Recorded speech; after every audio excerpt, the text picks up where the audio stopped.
आँख बंद करता हूँ तो कुछ नया नहीं, सब पुराना दिखता है, क्योंकि यही स्थान जब उल्लास और हर्ष के साथ 2 साल पहले पूज्य गुरुदेव के चरणों की वंदना की थी।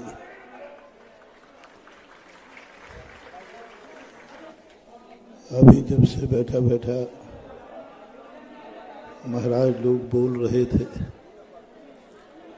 लेकिन हमें कुछ भी सुनाई नहीं पड़ रहा, क्योंकि उपयोग पूज्य गुरुदेव के चरणों में लगा हुआ था। उस समय भी पटेरा से चला था, आज भी चला। उस समय आया था, आज हम सबको आना पड़ा है। और एक ऐसे संकट की घड़ी, आज पता नहीं कैसा नेचर है मेरा, जब खुशी के दिन होते हैं तो आंखों में इतने आंसू आते हैं कि गंगा की धारा कम पड़ जाए। लेकिन आज दुख की घड़ी में इस निगोड़ी आंख में एक आंसू भी नहीं है। आनंद का आंसू था वो पंक्तियां सार्थक अनुभव में आती थी। वाणी गदगदयन वपु पुलकयन नेत्र द्वयम श्रावयन। उस आनंद की घड़ियों में जो आंखों में आनंद का ज्वार आता था, वह आज अनुभव कर रहा था। वस्तु के अभाव में वस्तु का मोल अनमोल हो जाता है। और आज जिस संकट की घड़ी में हम सब मुनिराजों को, हमारे सब साधु संतों को, आर्यिकाओं को जिस अधर में छोड़ गए हैं पूज्य गुरुदेव, वह है, मैं तो गुरुदेव से आज शिकायत करूंगा, उलाहना कियागा, आपने अच्छा नहीं किया कि जिस रूप में हम लोगों को आप ऐसे अधर में छोड़ गए कि आपके चक्रवर्ती से भी श्रवण चक्रवर्ती की संपदा इतनी विशाल, और उसको संभालने का निर्णय हम लोगों जैसे बौने कंधों पर, बौनी बुद्धि पर छोड़ के गए। हमारे पूज्य आचार्य महाराज का सोच, उनका पुण्य, उनकी साधना और तपस्या, ये सारा जितना वैभव है पूज्य गुरुदेव की तपस्या, पवित्र साधना का परिणाम है। हम जो कुछ भी बैठे हैं सब उनकी पवित्र साधना से प्रसूत है। और इतनी बड़ी चीज के लिए, एक निर्णय करने के लिए हम लोगों को सबको इकट्ठा होना पड़ा।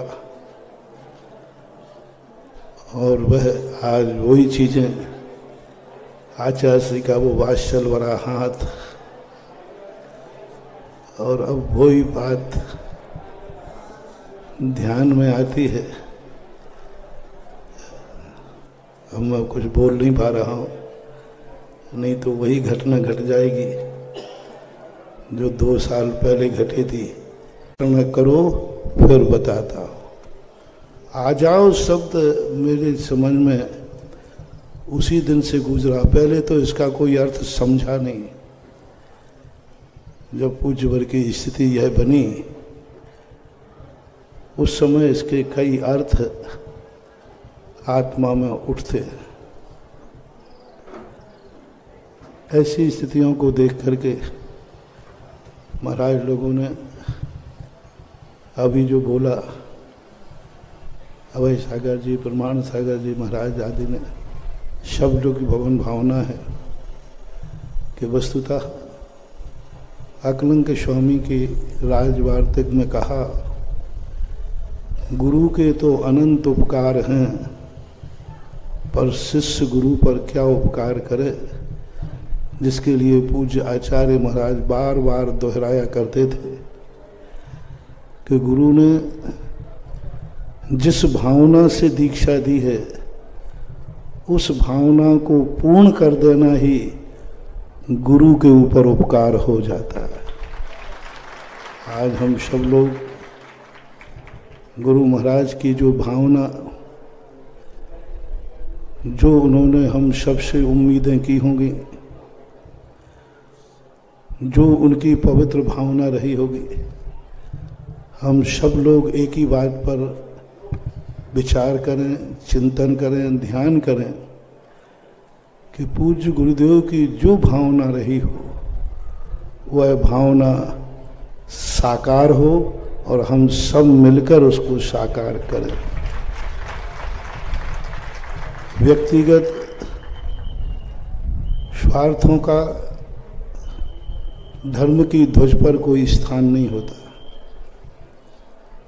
गुरु की क्या भावना रही, उनका क्या सोच रहा, वो क्या चाहते थे, उन्होंने हम सबको इतना क्यों संस्कार दिए, उन्होंने क्यों इतना बड़ा परिवार नहीं, परिवार तो पटेरा में था, परिवार तो जाली के उस तरफ है, जाली के इस तरफ तो हमारा कुटुंब है।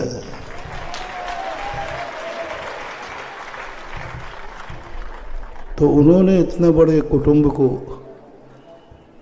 तैयार किया और उनकी भावना पूरी हो। बस आज पूज्य गुरुदेव को स्मरण करते हुए इतना ही भाव करता हूँ कि हे भगवान, हे गुरुदेव, आपकी जो भावना रही हो उस भावना को हम सब मिलकर के एक संगठित होकर एक नारे के साथ एक आवाज में सारे जगत में एक ही आगाज हो। हमारे मत दो ना हो, हमारे मन दो ना हो, हम सबका मत और मन उन आचार्य महाराज की विशाल, इतनी बड़ा वैभव, इतना बड़ा विशाल संस्कृति का ध्वज, इतनी बड़ी श्रमण संस्कृति को उन्होंने जीवित किया है, पुनरुद्धारित किया है। जहाँ मुनियों के प्रति लोगों का अभाव रूप दृष्टि बन चुकी थी, पूज्य गुरुदेव ने मुनियों का सद्भाव ही नहीं, सारे जगत को चतुर्थकालीन कुंद कुंद स्वामी की मुनिचर्या पालन की और हम लोगों को कराई। कुंद कुंद को जीवित करने वाले, कुंद कुंद की जीवन विचारधाराओं को, ऋचाओं को सिद्ध करने वाले पूज्य गुरुदेव का यह सारा वैभव सुरक्षित, संरक्षित, संवर्धित हो। वो एक कोई भी चीज होती है बड़ी चीज, किसी एक कंधे से नहीं, अनेक कंधे चाहिए। और ये 350 कंधे हैं लगभग, संख्या में आगे पीछे हो सकता है, 350 कंधे एक साथ मिलके उठाएंगे तो शायद उठा पाएंगे, यह अपने आशीर्वाद का परिणाम होगा गुरु के, क्योंकि उनका भार, उनका वजन एक कंधे लायक नहीं है। 350 कंधों का मन चाहिए, तन चाहिए और उनकी पवित्र भावना चाहिए। इतना ही आज कहकर ब्राह्म कहता हूँ। भविष्य अच्छा हो, सब अच्छा था और आज अच्छा है और कल भी अच्छा होगा। महावीर भगवान की